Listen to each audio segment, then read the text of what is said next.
आप सभी को नमस्कार। जैसा कि आप सबको पता है कि हरियाणा अपने चुनावी दौर में चल रहा है। सभी राजनीतिक दल जनता से संपर्क साध रहे हैं। हरियाणा के धर्म क्षेत्र कुरुक्षेत्र के अंदर आज आम आदमी पार्टी की जो ये प्रेस वार्ता रखी है, आप सभी पत्रकार साथियों का आज की प्रेस वार्ता में हार्दिक स्वागत है, हार्दिक अभिनंदन है। आज की प्रेस वार्ता थानेसर विधानसभा के अंदर आम आदमी पार्टी के हमारे जिला के अध्यक्ष डॉक्टर विशाल कुब्बड़ जी हमारे साथ हैं। आम आदमी पार्टी थानेसर विधानसभा से हमारे प्रत्याशी कृष्ण बजाज जी की सुपुत्री गौरी बजाज जी हमारे साथ हैं। आम आदमी पार्टी के हमारे थानेसर के वार्ड 15 के अध्यक्ष एडवोकेट दिनेश सांगर जी हमारे साथ हैं। आम आदमी पार्टी के हमारे साथी और थानेसर विधानसभा के हमारे मजबूत नेता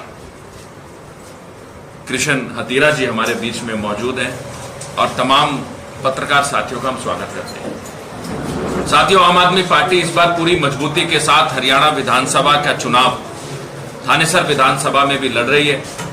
जैसा कि आपको पता है, हरियाणा प्रदेश के अंदर तमाम राजनीतिक पार्टियों को, चाहे भारतीय जनता पार्टी हो, चाहे कांग्रेस पार्टी हो, चाहे इंडियन नेशनल लोकदल हो, चाहे अभी नई नवेली जो पार्टी थी जननायक जनता पार्टी, इन सभी राजनीतिक पार्टियों को हरियाणा के लोगों ने खूब प्यार दिया, खूब दुलार दिया, उनकी सरकारें बनवाई, उनके विधायक जितवाए, कांग्रेस पार्टी की सरकारें बनवाई, भारतीय जनता पार्टी की सरकारें बनवाई, इंडियन नेशनल लोकदल के नेता ओम प्रकाश चौटाला जी को 5 बार मुख्यमंत्री बनाया। लेकिन आम आदमी पार्टी अभी नई नवेली पार्टी हरियाणा प्रदेश के अंदर आज चुनाव लड़ने आई है। आम आदमी पार्टी की 2 राज्यों में सरकार है, दिल्ली और पंजाब के अंदर। आज हम आप लोगों के माध्यम से एक बात कहना चाहते हैं कि और राजनीतिक पार्टियां जिनको हरियाणा प्रदेश के लोगों ने खूब समर्थन दिया, खूब प्यार दिया, उनकी सरकारें बनवाई, 2-2 बार सरकारें बनाई, वो पार्टियां अपने काम के नाम पर वोट मांगे तो ज्यादा अच्छा है। आम आदमी पार्टी हमेशा अपने काम के नाम पर वोट मांगती है। राष्ट्रीय अध्यक्ष अरविंद केजरीवाल जी, उन्होंने भी हमेशा अपने काम के नाम पर वोट मांगा और यह कहा है कि अगर हमने काम किया है तो हमें वोट देना। अरविंद केजरीवाल जी ने 5 गारंटियां हरियाणा प्रदेश के लिए, अपने परिवार के लोगों के लिए लॉन्च करी हैं। वो 5 गारंटियां आज हम आपको बताना चाहेंगे आपके चैनल के माध्यम से। पहली गारंटी 24 घंटे बिजली हरियाणा के अंदर आम आदमी पार्टी मुहैया कराएगी। आम आदमी पार्टी ने जब जन संवाद अभियान चलाए थे, आप लोगों को पता होगा, उस जन संवाद अभियान के तहत हम हरियाणा प्रदेश के लगभग 6,500 के करीब गांव के अंदर गए। उन गांव के अंदर गए तो वहां के लोगों ने बताया कि भारतीय जनता पार्टी के पहले वाले मुख्यमंत्री और भारतीय जनता पार्टी के अब वाले मुख्यमंत्री दावा करते हैं कि हम तकरीबन हरियाणा के 5,000 गांव में 24 घंटे बिजली मुहैया कराते हैं। हमें एक भी गांव ऐसा नहीं मिला कि जहां पर यह बताया गया हो कि 24 घंटे बिजली आती है। तो पहले दिन से ही हमें पता चल जाता है कि बिजली के हालात हरियाणा के अंदर कैसे हैं। अरविंद केजरीवाल जी ने गारंटी दी है, आम आदमी पार्टी की सरकार जिस दिन से हरियाणा में बनेगी उससे अगले घंटे से 24 घंटे बिजली मुफ्त और हरियाणा प्रदेश को 24 घंटे बिजली दी जाएगी। हमारी पहली गारंटी है। हमारी दूसरी गारंटी स्वास्थ्य को लेकर है। हरियाणा के स्वास्थ्य मंत्री बहुत बड़े बड़े दावे करते आए थे कि हमने हरियाणा की स्वास्थ्य व्यवस्था को बहुत अच्छा कर दिया, बहुत ठीक कर दिया। लेकिन अगर आज हरियाणा के स्वास्थ्य को आप देखेंगे, स्वास्थ्य व्यवस्था को देखेंगे, तो जब हरियाणा के अंदर, पूरे देश के अंदर कोरोना की महामारी हुई तो किस प्रकार से हरियाणा सरकार की स्वास्थ्य व्यवस्था लचर साबित हुई है, ये पूरे हरियाणा ने देखा है। और उसी के सामने दिल्ली के अंदर आम आदमी पार्टी ने मोहल्ला क्लिनिक बनाए, आम आदमी पार्टी ने पॉली क्लिनिक बनाए, आम आदमी पार्टी ने यह कहा कि हम लोग आत्मा रूपी परमात्मा जो हर व्यक्ति के शरीर में वास करती है, उसकी सेवा करने की हम लोग ऐसे राजनीतिक दल है, ऐसा काम करना चाहते हैं। हमने वहां पर स्वास्थ्य व्यवस्था अच्छी करी। जिस विधानसभा में हम आते हैं, इस विधानसभा में एक नागरिक अस्पताल है। मौजूदा राज्य मंत्री इस पे अपनी पीठ थपथपाते हैं और आज भी मैं उनके भाषणों को सुन रहा था। वो कहते हैं कि मैंने 100 बेड का अस्पताल बना दिया है। अस्पताल तो आपने 100 बेड का बना दिया, बेड भी आपने उसके अंदर 100 रख दिए, लेकिन मरीजों की क्या हालत है ये आपको देखनी चाहिए। राज्य मंत्री को दौरा करना चाहिए, बजाय गलियों में वोट मांगने से कुछ नहीं होगा। आप अस्पताल में जाकर, जो आपने 100 बेड का अस्पताल बनाया है, उस अस्पताल में जाके जो वहां पे मरीज एक बेड के ऊपर जो 3-3 मरीज लेटे हुए हैं, उनसे वोट मांगे, उनकी हालात को पूछे, उसके बाद वोट मांगने का काम करें। स्कूल व्यवस्था आप देख लीजिए किस प्रकार की कर रखी है। हमारी तीसरी गारंटी, हर महीने हरियाणा की हर बेटी को, हर महिला को 1000 रुपए प्रति महीना देने की गारंटी अरविंद केजरीवाल ने दी। जब मैंने ये बात कही कि हर महीने 1000 रुपए गारंटी, 1000 रुपए गारंटी हम लोग हर महिला को देंगे, तो आपके जहन में और जो और राजनीतिक दलों के लोग होंगे वो पूछ रहे होंगे पंजाब और दिल्ली में क्यों नहीं करा। दिल्ली के अंदर किस प्रकार से हमारी सरकार के ऊपर दिन रात दिन मेहनत करके नरेंद्र मोदी जी अपने लोगों को भेजकर हमें किस प्रकार से प्रताड़ित कर रहे हैं। एलजी जैसा व्यक्ति बिठा रखा है जो हमारे हर सवाल के ऊपर अपना सवाल खड़ा कर देता है, हमारे अच्छे काम के ऊपर अपनी मोहर लगा देता है कि नहीं मैं इसको होने नहीं दूंगा। तो वो आप देख सकते हैं पंजाब के अंदर भी हम बहुत जल्दी वो लागू करेंगे और हरियाणा प्रदेश के अंदर भी हम लोग इसको लागू करेंगे। ये अरविंद केजरीवाल जी की गारंटी है। हम लोगों ने एक गारंटी कार्ड भी लॉन्च कर रखा है। वो गारंटी कार्ड हम हरियाणा प्रदेश के हर व्यक्ति के पास लेकर जा रहे हैं। आप लोगों ने अभी तक तमाम राजनीतिक पार्टियों के देखा होगा कि ये मोदी की गारंटी है, ये फलाने की गारंटी है, ढिमकाने की गारंटी है, लेकिन कार्ड कोई नहीं देता है। एक आम आदमी जब अपने घर का पंखा खरीदने भी जाता है तो वो कहता है कि मेरे को गारंटी कार्ड दे दो ताकि पंखा खराब हो जाए तो मैं आपको क्लेम कर सकूं अपने कार्ड को दिखाकर। अरविंद केजरीवाल जी ने ये गारंटी कार्ड लॉन्च करा है हरियाणा प्रदेश के लोगों के लिए। इस गारंटी कार्ड को हम हरियाणा के लोगों पर, थानेसर के लोगों के बीच में हमारे कार्यकर्ता, हमारे प्रत्याशी लेकर जा रहे हैं। जो भी व्यक्ति इस कार्ड को बनवा रहा है उसको हम ये आश्वस्त करते हैं कि आपके बेटे हरियाणा के लाल अरविंद केजरीवाल ने आपको आश्वस्त किया है कि जिस दिन उसकी सरकार हरियाणा में बनेगी उस दिन से आपको जो ये 5 गारंटियां दी गई हैं, ये 5 की 5 गारंटियां हम आपको मोहरा कराने का काम करेंगे। साथियों, थानेसर विधानसभा की हम अंत में बात करेंगे, फिर आपके सवालों का जवाब देंगे। थानेसर विधानसभा में 2 परिवार चुनाव लड़ रहे हैं। मैं ये नहीं कहता कि थानेसर विधानसभा के अंदर 2 राजनीतिक दल चुनाव लड़ रहे हैं, नहीं, यहां पे 2 परिवार चुनाव लड़ रहे हैं। अगर उन दोनों परिवारों का आप अतीत जानेंगे तो उन दोनों परिवारों को थानेसर के लोगों ने खूब प्यार दिया, खूब सम्मान दिया। एक बार नहीं, किसी व्यक्ति को 4-4 बार विधायक बनाया, मंत्री बनाया, और एक व्यक्ति को 2-2 बार विधायक बनाया और आज के समय वो मंत्री बने। आज वो अपने काम के नाम पर वोट मांगे। कांग्रेस पार्टी का प्रत्याशी अपने काम के नाम पर वोट मांगे, भारतीय जनता पार्टी का प्रत्याशी अपने काम के नाम पर वोट मांगे। अगर आपने काम किया है तो अपने काम गिनवाना शुरू करें। आपने देखा होगा ये दोनों आपस में एक दूसरे के ऊपर आरोप प्रत्यारोप कर रहे हैं। थानेसर की जनता को बलगलाने का काम करना बंद करें। दोनों के दोनों राजनीतिक दलों के प्रत्याशी अगर थानेसर के लिए काम किया है तो थानेसर की अदालत में आए, बैठे और बातचीत करें। आज आम आदमी पार्टी उनको खुले मंच पर उनको एक निमंत्रण देती है कि कांग्रेस पार्टी का कोई भी साथी और भारतीय जनता पार्टी का कोई भी साथी अपने 10 काम लेकर आए अपने अपने समय के, और धरातल पे लाकर दिखाए कि थानेसर के लोगों के लिए उन्होंने क्या काम करा। एक साथी कहता है कि हमने सड़क बनवा दी है। आइए चलते हैं, आपको सड़क की हालात दिखाते हैं। वो कहते हैं कि हमने रेलवे रोड बना दिया। रेलवे रोड पे लगे फुहारों पे और रेलवे रोड पे लगे लाल पत्थरों की हालात अगर आपको बताने लगेंगे तो पत्थर भी आंसू बहाने लगेंगे। ऐसे हालात इन लोगों ने बना दिए। ब्रह्म सरोवर का चलता पानी कैसा है ये सभी जानते हैं। शर्त लगाएं, हमारे साथ दिखाएं ब्रह्म सरोवर का चलता पानी कैसा है। हमें यह कहा गया कि हम एलिवेटेड ट्रैक बना देंगे, हमारी ट्रेन ऊपर से चलेगी। नरेंद्र मोदी जी 2014 में भी आए थे, 19 में भी आए थे, और अब 24 में आके चले गए। ट्रेन नहीं चली। ये कब चलेगी? ये भविष्य के गर्भ में। ये कहा गया था कि इंजन चलेगा, अभी मैंने देखा 2 ट्रैक्टर ट्राली खड़े थे उसके ऊपर। तो काम क्या किया है, उस काम के आधार पर वोट मांगे।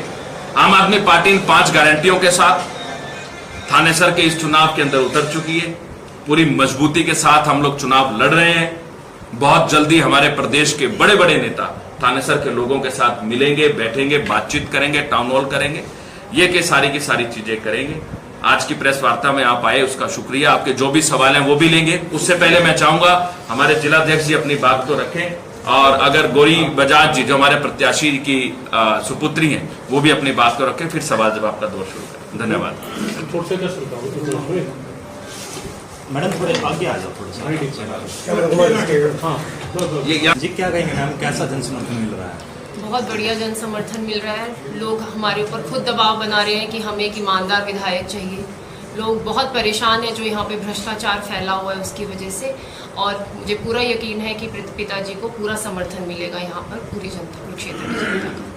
तो अरविंद केजरीवाल की जो गारंटी है वो पब्लिक तक कैसे पहुंचाएंगे और क्या मानते हैं? वो पब्लिक तक आप पहुँचाएंगे क्योंकि इन्होंने आपको बता ही दिया है जो अरविंद केजरीवाल ने काम किया है कर दिल्ली में और पंजाब में, और मुझे यकीन है कि हम उससे बेहतर काम करेंगे हरियाणा में भी अगर हमें मौका मिले तो। कृष्ण बजाज जी कितने समय जनता के बीच में काम कर रहे हैं? कृष्ण बजाज जी 45 साल हो गए उनको यहाँ पे कुरुक्षेत्र की जनता के लिए काम करते हुए उन्हें, तो बजाज साहब तो काम करते ही रहेंगे जो वो करते हैं, और पार्टी का समर्थन हमें और है तो हम और बेहतरीन काम कर पाएंगे। सुमित जी, रोजगार की बात आपने नहीं की, आपने उद्योग की बात नहीं कही, आपने कानून व्यवस्था की बात नहीं कही, तो वो उसको मैटर को आप नहीं ले रहे थे। देखिए मैं आपको बताऊं, वतन की और थानेसर की हालत जब बताने लगेंगे तो पत्थर भी आंसू बहाने लगेंगे। मैंने पहले कहा, जब हर वर्ग ग्रस्त है, हर वर्ग त्रस्त है, त्राहिमाम कर रहा है, तो रोजगार कैसे पीछे रह सकता है? रोजगार की बात कुरुक्षेत्र लोकसभा में अगर इन तमाम राजनीतिक पार्टियों ने कोई मल्टी लेवल कंपनी भी बना दी हो तो चुनाव मैदान में आ जाए, हम पीछे हट जाएंगे। मैं जिम्मेदारी के साथ कहता हूं, एक कंपनी बताएं कि हमने एक कंपनी खोली है। अरे कुरुक्षेत्र यूनिवर्सिटी से बच्चा पढ़ के अपने माँ बाप को छोड़ के 200 किलोमीटर दूर नोएडा में जाके नौकरी करता है, और इनके बच्चे कहते हैं कि हम तो यहीं पर रहेंगे। ये हालात कुरुक्षेत्र के बना दिए। आप पूरी लोकसभा की बात कर लीजिए, थानेसर की बात कर लीजिए। थानेसर में 12वीं क्लास का बच्चा पढ़कर दिन रात मेहनत करके जब यूनिवर्सिटी में दाखिला लेता है, उसके बाद जब वो नौकरी मांगने जाता है तो नौकरी के नाम पर क्या कहा जाता है कि बिना पर्ची खर्ची के हम देंगे। अरे बिना पर्ची खर्ची के तो आप तब देंगे ना जब आपके पेपर बचेंगे। हरियाणा दुनिया में नंबर 1 आ रहा है, सबसे ज्यादा पेपर लीक अगर कहीं पे हुए हैं तो हरियाणा प्रदेश के अंदर पेपर लीक हुए हैं, और जैसी करनी वैसी भरनी। अरे हरियाणा की सरकार, हरियाणा के लोग तो पेपर लीक करवाते ही थे, लेकिन भारतीय जनता पार्टी ने क्या कहा कि जो नीट का पेपर लीक कराएगा उसको हम हरियाणा प्रदेश का चुनाव का प्रभारी बना के, ऐसे धर्मेंद्र प्रधान को चुनाव का प्रभारी बना के भारतीय जनता पार्टी को ऊपर सौंप दिया है। जो लोग युवाओं के भविष्य से खिलवाड़ करते हैं, उनका पेपर को लीक करवाते हैं, वो यहां पर चुनाव प्रभारी बनकर आया। भारतीय जनता पार्टी को आपको समझ आ जाना चाहिए कि भाजपा का इस पर क्या मंशा है, क्या चीज। सुमित जी, आपसे सवाल है मैडम, आपने कहा कृष्ण बजाज 45 साल बीजेपी में रहे, क्या बीजेपी ने मान सम्मान नहीं दिया? आम आदमी पार्टी ने कृष्ण बजाज को मान सम्मान दिया, क्या कहेंगे बीजेपी सरकार का? पिताजी ने भारतीय जनता पार्टी को एक माँ की तरह उन्होंने उसकी सेवा की है। जब इस पार्टी में कोई भी नहीं था उस टाइम पे बजाज साहब को बोला कि आपने चुनाव लड़ना है, क्योंकि हमारे पास यहाँ एक कैंडिडेट नहीं है लड़ने के लिए। 2009 में सुषमा जी ने खुद बोला था पिताजी को चुनाव लड़ने के लिए, और पिताजी ने अपना कर्तव्य समझ के उसको अच्छे से निभाया। पर जब यहाँ पे पार्टी की लहर आई तो उन्होंने जिनके पास पूंजीपति थे, जिनके पास पैसा था, जो दे सकते थे पार्टी फंड में, उनको टिकट दी। पिताजी तो अब भी नहीं चाहते थे पार्टी चेंज करना, उनके लिए पार्टी बदलना ऐसा था कि धर्म परिवर्तन करना हो। पर हमारी कुरुक्षेत्र की जनता ने उन्होंने इतना दबाव दिया उन पर कि हम एक ईमानदार विधायक यहाँ पे चाहते हैं, एक साफ सुथरी छवि का विधायक चाहते हैं। और मैं शुक्रगुजार हूँ आम आदमी पार्टी की, जिन्होंने ये समझा और उनको एक मौका दिया। तो मैं उम्मीद करती हूँ कि हम जो हमें अपॉर्चुनिटी मिली है उसके ऊपर खरा उतरेंगे और ईमानदारी से आगे भी काम करते रहेंगे, क्योंकि उनका मेन मकसद ही यही है कि कुरुक्षेत्र को एक ऐसा विधायक देना जो आगे की पीढ़ियां याद रखें कि एक ऐसा व्यक्ति था जिसने सिर्फ लोगों की सेवा की थी और कोई पैसा नहीं कमाया। सुमित जी, आपकी भी नाराजगी चल रही थी पार्टी से, क्या कहेंगे? इस्तीफा दिया था आपने। देखिए, जब परिवार बड़ा होता है तो बर्तन तो खड़कते रहते हैं, लेकिन हम ये बात कहते हैं कि हमारे परिवार में जो भी बर्तन खड़के, कुछ भी हो, हम लड़ेंगे भी, हम उलझेंगे भी, हम मनाएंगे भी, हम मानेंगे भी, लेकिन थानेसर की जनता का नुकसान नहीं होने देंगे। थानेसर की जनता को अरविंद केजरीवाल जी की जो 5 गारंटी है उसके लिए खड़े हैं और थानेसर की जनता की सेवा के लिए। दो राज्य मंत्री आपके सामने, तो कैसे उनका किला भेद पाएंगे आप लोग? देखिए, राज्य मंत्री वो जन्म जन्मांतर नहीं है। राज्य मंत्री किसने बनाया? विधायक किसने बनाया? राजनीति में इस लेवल पे कौन लेके गया? आम आदमी लेके गया। आज आम आदमी त्रस्त है। आम आदमी के घर में ये भारतीय जनता पार्टी के लोग कहते हैं कि हमने 500 रुपए सिलेंडर कर दिया। मैं उन दोनों मंत्रियों से पूछना चाहता हूं कि मुझे एक ऐसे परिवार का नाम बताए राज्य मंत्री थानेसर विधानसभा में जिसको 500 रुपए का सिलेंडर मिला। मेरा स्पष्ट सवाल है, राज्य मंत्री मुझे एक बताएं, पड़ोस की विधानसभा से मुख्यमंत्री चुनाव लड़ रहे हैं, एक परिवार का, एक ऐसा परिवार का नाम बता दें जिसको 500 रुपए का सिलेंडर मिला हो। राज्य मंत्री जी तो यहां पे नगर निकाय के मंत्री हैं, उन्होंने बोला एनडीसी बंद करवा दी है। एक रजिस्ट्री मुझे पिछले 1 महीने की लेकर आए, कोई एक रजिस्ट्री जिसपे एनडीसी ना लगी हो। अरे आम आदमी ने आपको राज्य मंत्री बनाया, आम आदमी ने आपको विधायक बनाया, बदले में आपने उनको क्या दिया? बदले में आपने उनको बेरोजगारी दी, बदले में आपने उनके ऊपर लाठियां मरवाई। देश का भाग्य विधाता, देश का अन्नदाता किसान के ऊपर आप लोगों ने लाठियां मरवाई। आज किस मुंह से आप जाएंगे? आज थानेसर में किस मुंह से घूमेंगे आप? विपक्ष के नाम पर आम आदमी पार्टी ने दिन रात मेहनत करी है सड़कों के ऊपर। सड़कों के ऊपर हमारे कार्यकर्ताओं ने लाठियां खाई हैं, सड़कों के ऊपर काले झंडे दिखाए हैं इनकी कुरीतियों के खिलाफ। मुझे बताएं, जो उनके सामने दूसरे पूर्व राज्य मंत्री लड़ रहे हैं, उन्होंने कब झंडे दिखाए थे काले? कब मनोहर लाल खट्टर का विरोध किया? कब नायब सैनी का विरोध किया? कब नरेंद्र मोदी का विरोध किया? हमारे कार्यकर्ता, हमारे जिलाध्यक्ष ने जेल तक काटी है जब हमने पूछा था कि अगर आप गलियां नहीं बनवाओगे तो मुख्यमंत्री से पूछेंगे, जब उनको ज्योति सर और अमीन में आना था। आप बताओ, काम करेंगे नहीं?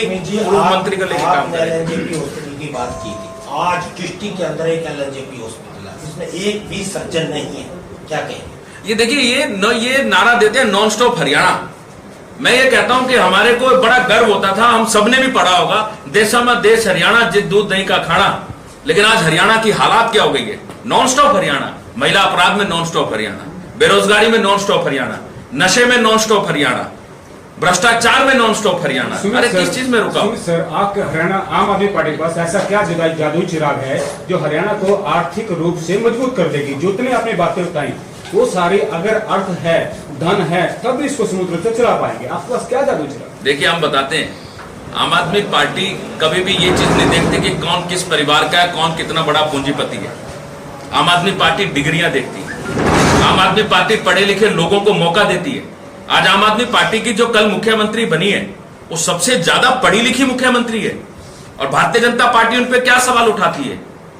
जो व्यक्ति पढ़ेगा, जो शिक्षित होगा, तब देश का निर्माण होगा, विधानसभा का निर्माण होगा, हरियाणा का निर्माण होगा। पंजाब के अंदर जब हमने अभी 2 साल पहले हमने सरकार बनाई, पंजाब पे लगभग 3 लाख करोड़ का कर्जा था, वो आम आदमी पार्टी ने छोड़ा था। लेकिन आज भी हम 13 हजार करोड़ का कर्जा देश का उतार चुके हैं, देश की सरकार को दे चुके हैं पंजाब के अंदर।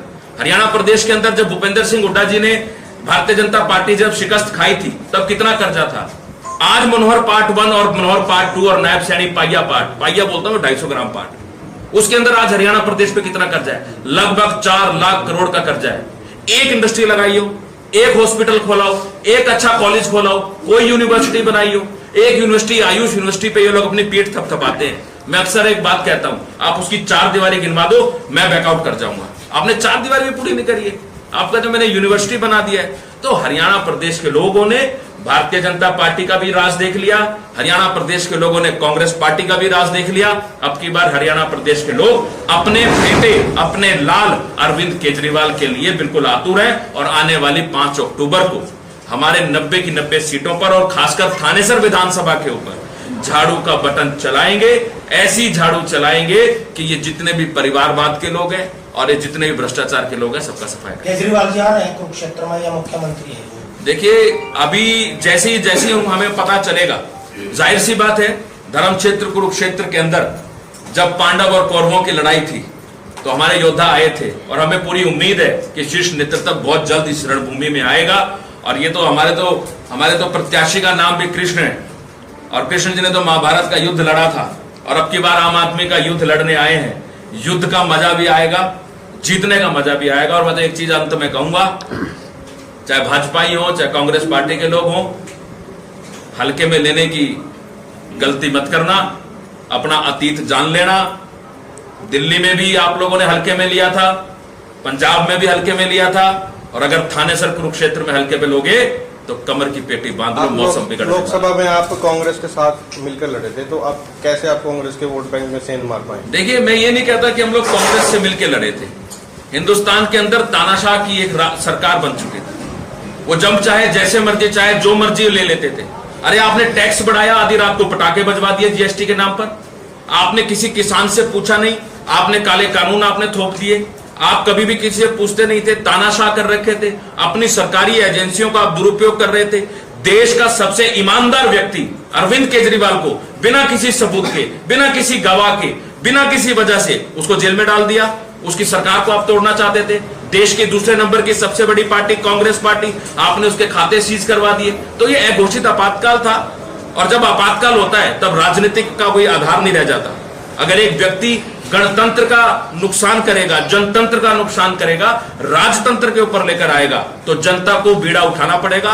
उसी बिहाफ पे तमाम राजनीतिक पार्टियों ने बीड़ा उठाया था। राजतंत्र को 400 पार की जगह 250 पार भी नहीं होने दिया था। और अब देखना, हरियाणा में पहले भी हाफ किया था और अब की बार बिल्कुल साफ करने का काम करेंगे। इंडिया गठबंधन के हमारे, आज भी हम कहते हैं, इंडिया गठबंधन के आज भी हिंदुस्तान की पंचायत में हमारे 5 साथी बैठे हैं। और कुरुक्षेत्र लोकसभा के अंदर इंडिया गठबंधन के प्रत्याशी और आम आदमी पार्टी के चुनाव पे चिन्ह पे चुनाव लड़ने वाले आदरणीय डॉक्टर सुशील कुमार गुप्ता जी को जो 5.25 लाख वोट मिली है, वो एक एक व्यक्ति ने डाली है। वो किसी पार्टी की वोट नहीं थी, वो व्यक्तियों की वोट थी, वो तानाशाह के खिलाफ की वोट थी। उस वोट को हम आज भी नतमस्तक होकर उनका धन्यवाद करते हैं। दोबारा मौका मिलेगा तो प्रधानमंत्री का क्या प्रभाव रहने वाला है, क्योंकि पहले जब आए थे तो लोकसभा की सीट जीते थे और विधानसभा में भी हासिल किया, तो क्या प्रधानमंत्री असर रहने वाला है पहले की तरह? देखिए, कुरुक्षेत्र लोकसभा के अंदर मोदी जी आए और मोदी जी ने प्रभु मेरे आराध्य कृष्ण जी की मूर्ति किसके हाथ से ली, जिनको वो क्या कहते थे कि ये तो कहीं ना कहीं स्कैम के अंदर हैं।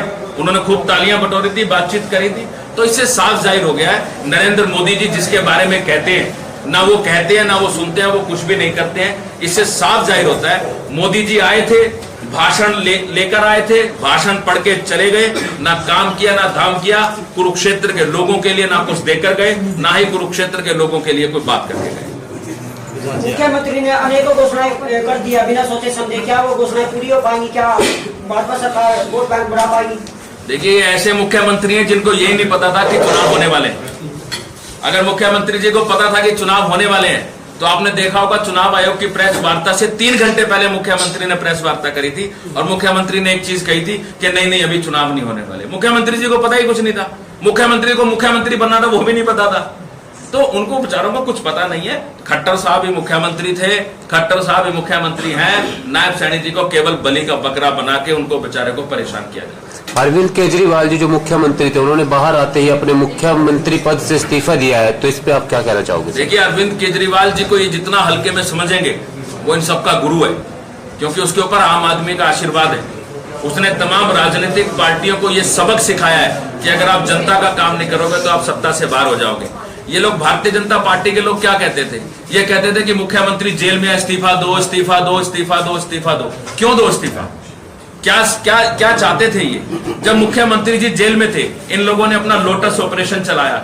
दिल्ली के अंदर, पंजाब के अंदर हमारे विधायकों को तोड़ने का काम करा, हमारे नेताओं को तोड़ने का काम करा। तो इससे साफ जाहिर होता है, भारतीय जनता पार्टी चाहती थी कि वो जेल में रहे और मुख्यमंत्री पद से इस्तीफा दे दे। लेकिन अरविंद केजरीवाल तुम्हारा गुरु है, भ्रष्टाचारियों का काल है, इसलिए वो अरविंद केजरीवाल है। बाहर आके उन्होंने बोला कि मैं अब जनता की अदालत में जाऊंगा और जनता की अदालत में जाकर जनता के बीच में जाऊंगा कि अगर आपको लगता है कि मैंने कोई घोटाला किया तो मुझे वोट मत देना। लेकिन हमारा पूर्ण विश्वास है, दिल्ली की जनता ने पिछली बार तो 62 दिए थे, अब की बार 70/70 देके अपने बेटे को दोबारा मुख्यमंत्री कुर्सी पे बिठाने का काम करेंगे।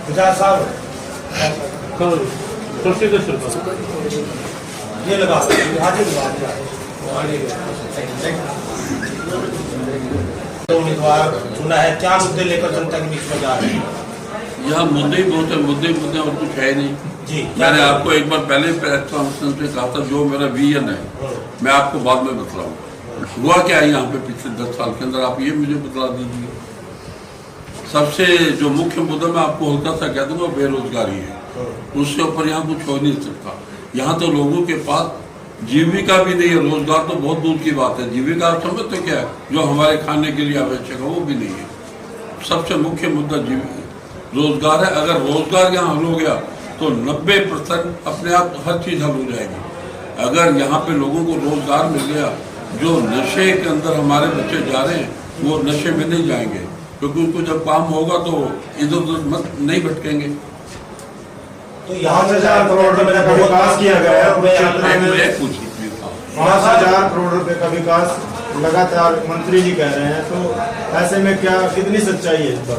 5,000 विकास, आप क्या 5,000 करोड़ को कम समझते हो? 5,000 कह रहे हो, 5,000 करोड़ बोल रहे हो? 5,000 करोड़ करोड़ बोलिए ना, 5,000 करोड़ बहुत अमाउंट हुआ करता है। आप भी पीछे अपनी सड़क देख रहे हो, इसको बनते हुए 4 साल लगाए थे। उसके अंदर एक विकास जरूर हो गया था, जो यहाँ के दुकानदार थे उनका व्यापार खत्म हो गया था। जब 4 साल किसी के आगे कोई सड़क बनती रहेगी तो क्या होगा? उनके जो ग्राहक है वो टूट जाएंगे, जो उन्हें किसी से पैसा लेना था वो खत्म हो जाएगा। इसी प्रकार एक पल्ली रेलवे रोड बनी थी, उसके अंदर भी इन्होंने 6 साल लगा दिए थे। उस 6 साल के अंदर क्या हुआ? वहाँ के लोगों में व्यापार खत्म हो गया। यहाँ पहले ही व्यापार बहुत कम था। जब भी कोई नेता आता है तो सड़कों की लीपापोती की जाती है, क्या कहना सर? लीपापोती गाँव की हो, लीपापोती होती है सर? वो लीपापोती नहीं है, वो टांके लगाते हैं सिर्फ। लीपापोती में तो बहुत पैसा खर्च होता है, उसी टांके के अंदर ना लीपापोती दिखा दी जाती है। जो ये सर पीछे अनाज घोटाला हुआ था, सड़ा गला अनाज खिलाया था, कब हुआ था? पीछे ही कब चल ही रहा है अभी भी, उसके बारे में क्या कहेंगे सर? उसके बारे में मुझे कुछ ज्ञान नहीं। घोटाला तो मैं बताता हूँ आपको, एक बहुत अच्छा हुआ, यूरिया घोटाला हुआ। ये यूरिया का सरगना कौन है? यूरिया का सरगना कौन है बताओ आप नहीं बताओगे, आपके चैनल पे अभी कमेंट आने शुरू हो जाएंगे। यूरिया का सरगना पूरे हरियाणा प्रदेश में कौन है? आपके बताइए। अभी आपने देखा होगा जगाधरी के अंदर जहां पे प्लाईबोर्ड बनते हैं वहां पे रेड लगी थी। वहां के प्लाईबोर्डों की जब जांच हुई तो उसमें पता चला कि उसमें यूरिया मिला गया। वो यूरिया कहां था? किसान को तो यूरिया मिलता नहीं, किसान को तो डीपीए खाद मिलती नहीं, उसके लिए तो लाठीचार्ज हो जाता है। और कंपनियों के अंदर, बड़ी बड़ी फैक्ट्रियों के अंदर यूरिया जा रहा है, तो साफ पता चलता है कि ये घोटालेबाज हैं। घोटालेबाजों से अपने थानेसर को बचाओ, कृष्ण बजाज को जिताओ और एक बेहतर विधायक और नया थानेसर बनाओ। ठीक है, एक पोस्टर लॉन्च कर देते हैं हम लोग। मोहल्ले सर मैं तो आऊँगा।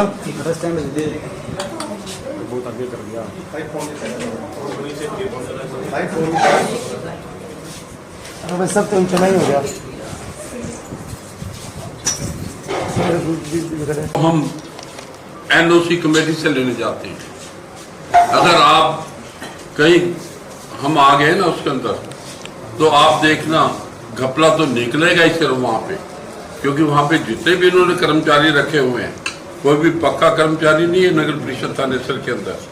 आप में से भी अगर आप अपनी एनओसी लेने जाओगे ना, आपको भी मुझे लगता है 6 महीने तो कम से कम धक्के खाने पड़ेंगे, और उसके बाद जो आपको टेबल से नीचे देना पड़ेगा आप सोच भी नहीं सकते हो। इसी तरह जब हम इंतकाल चढ़वाने जाते हैं, यहाँ पे पहले थानेसर के अंदर इंतकाल का कोई रिवाज नहीं था।